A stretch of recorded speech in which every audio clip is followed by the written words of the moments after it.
How's it going, guys? Eradeek here with my Adventures Through Pop Culture podcast. I know earlier we went over Hulu's Palm Springs and The Old Guard on Netflix. We're going to go over Doom Patrol on HBOMax. The Doom Patrol originally appeared in My Greatest Adventure, number 80, in June of 1963. It was created by the writers Arnold Drake and Bob Haney with the artist Bruno Premiani. Doom Patrol's first live-action appearance occurred in the 4th episode of Titans, DC Universe's inaugural television series.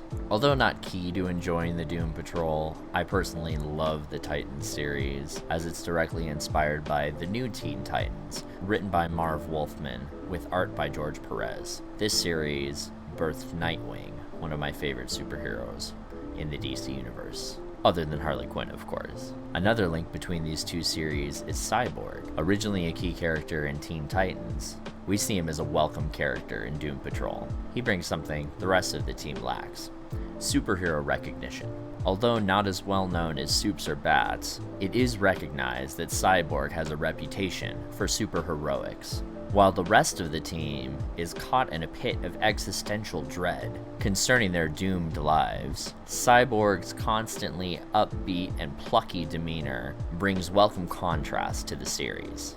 The series itself draws most of its inspiration from Grant Morrison's genre-bending comic book run. This was one of the first few titles from DC that was no longer submitted to the CCA, the Comic Code's authority, for approval. In doing so, Grant Morrison was given the ability to unleash his full crazy concepts. Similarly, the TV series being released on DC Universe's streaming app instead of standard television allows the show to go just as off the rail as the comic books did. If you're like me and you like cheesy classics like Encino Man or the original Mummy series, you'll be happy to know that Brendan Fraser makes a resurgence as Robot Man, a character who lost his family and his life in a tragic car accident, only to be brought back as a brain floating in a robot body by the Chief, Niles Calder himself. He's also the only character to be a part of every version of Doom Patrol since its inception.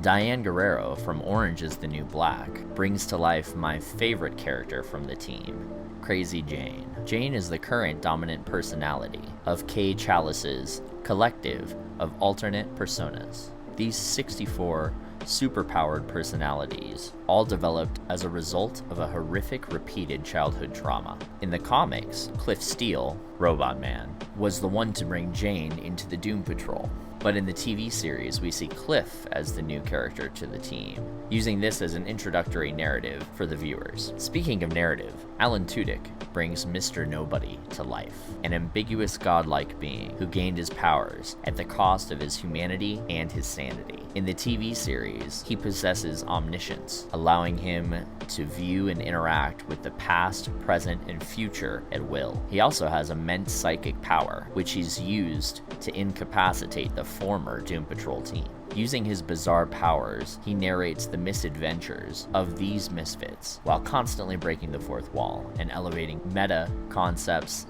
and theories. If you are a fan of the weird and surreal, and you're beginning to feel superhero fatigue due to the poor representation of many of the standard franchises, look no further. Doom Patrol is here for you. I place this series on the same tier as the new Watchmen HBO series, in the higher echelon of live-action comic book adaptations. Don't be a fool and let this one pass you by. If you like the Netflix series Umbrella Academy, but feel it's just a little too watered down like I do, and you want to embrace the weird and dial it up to 11, check out Doom Patrol. They don't hold anything back, and they let it go just as crazy as it should be.